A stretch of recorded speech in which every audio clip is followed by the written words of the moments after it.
What is going on, guys? This is Daniel, and today I'll be going over the top lock defensive strategy to defend off-ball screens. It's a very common strategy used in pretty much every game, and I briefly went over it in my Kyle Korver video 2 weeks back, but I wanted to go into more detail about it here as it's a basic but important strategy. Let's get to it. How NBA teams use top lock to defend off-ball screens.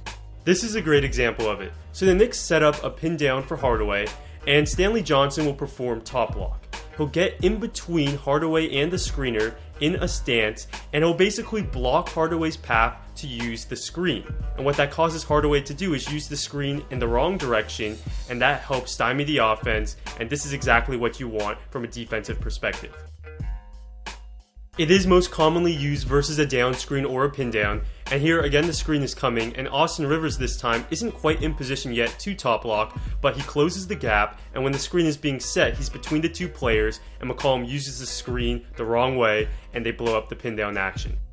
Many NBA teams will use this as much as they can when they don't want to switch, as long as the defender guarding the person coming off the screens anticipates the screens and gets into position. Here it's Avery Bradley defending a double stagger, and you see that he gets to an extreme position, totally blocking off the normal path Hardaway would take, and it works as Hardaway goes away from the screens. Now, what would the offensive player often do because he's being overplayed so much? Backdoor. That's exactly what Hardaway does here, and then it's up to the big man who's guarding the screener to drop low, take away that backdoor layup, and then they'll give up the mid-range jump shot to the big popping out. A very common NBA set will be the screen the screener set, where there will be a flex screen at the block, and then the screener will receive a down screen toward the top. And here, the defender who's guarding the last screen trails, and that allows Jason Tatum to curl it and find Tice on the alley-oop. So against this play teams see all season, they'll start to use top lock. They'll switch the first screen between like-sized players if that is the case, and then there will be a top lock on the down screen, which you see Beal perform here, and it helps blow up this down screen action. Murray tries the back door, but that's a tough pass, and they force a mid-range jumper. This time, the 76ers run floppy, and you can't always use top lock against floppy, but on this play, JJ Redick and Bayless cross paths pretty predictably, so the Rockets switch, and Harden is able to use top lock against Redick and help blow up the action.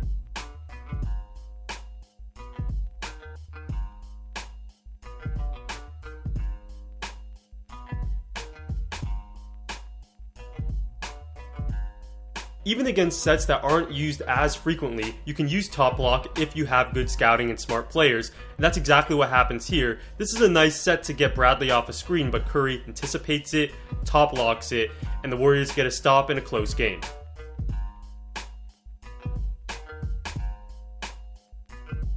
It's primarily used against a pin down where the offense wants to get a shooter open, but it can also be used on a play like this where Bellinelli wants to use an Iverson cut just to initiate the offense, and Hardaway top locks it, making Bellinelli take a tougher route, and Bellinelli doesn't even get the ball here, and the Hawks have to improvise. Now let's get to counters, and one way to beat top lock is by using the pin down anyways. The offensive player basically just tries to force his way to use the screens, and it can easily result in a defensive foul, as you see here. Sindarius Thornwell tries to top lock, and you see he doesn't quite get in position. His feet are pointing closer to the sideline than the baseline, and this allows McCollum to force his way in there and draw a foul on Thornwell. Compare that to Johnson here, and you see his feet are pointed almost parallel with the baseline, and this prevents Hardaway from using the screen the right way. Versus top lock, if the offensive player tries to use the screen anyways, he'll occasionally get called for an offensive foul pushing off, but that rarely happens.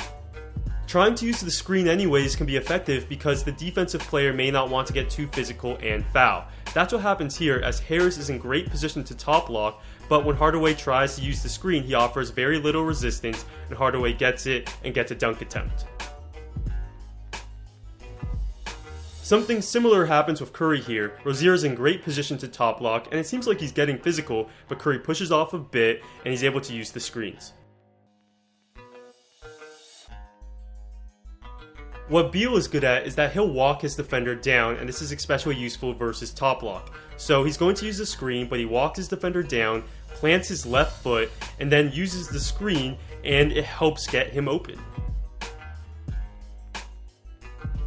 The Nuggets are clearly performing top lock, and Beal will walk his defender down casually, lulling him to sleep, and then using that screen to get the curl.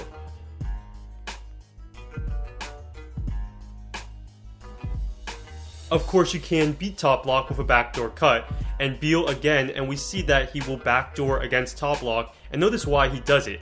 There is a lot of space between him and his defender, allowing him to get that necessary separation, and if the big man defender doesn't drop low enough, he can get that pass inside. Here, Terrence Ross scores on the backdoor cut versus top lock.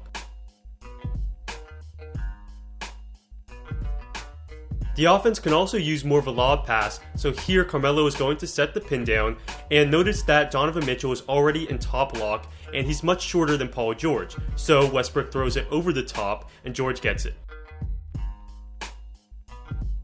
But this option can definitely be a bit more risky.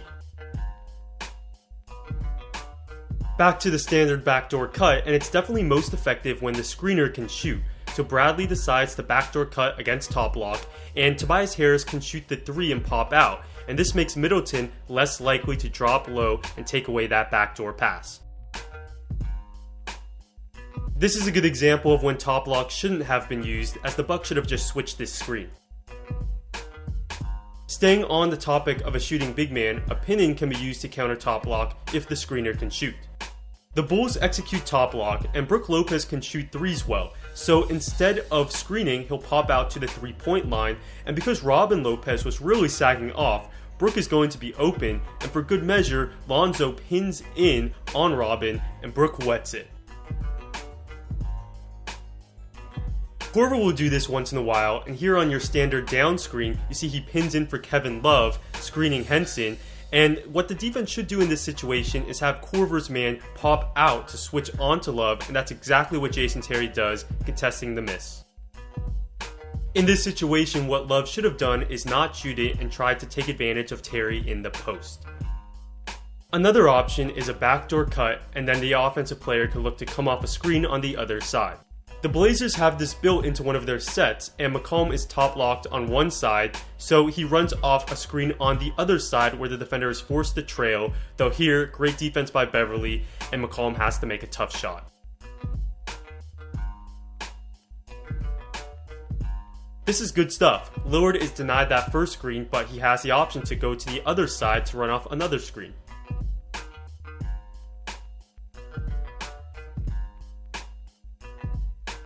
But this is even better, so Clay versus the top lock could simply run to the other side and run off screens, and that's what he does, but first Draymond will change the angle of his screen to screen Clay's man, and this frees Clay up and he gets the 3.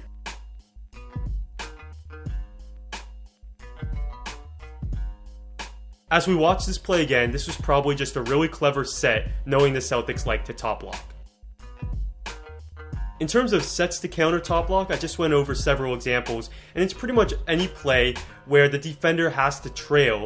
And you see this play for Korver where he gets 2 screens and then the defender is trailing him and then he comes off the pin down, and those are the type of plays that work best versus top lock.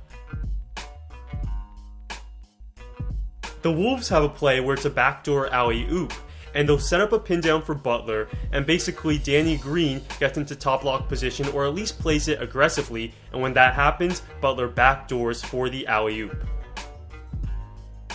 This was a well-designed play that takes good timing, and also notice how while the alley-oop is happening, you have decoy action away from the ball to clear up the lane.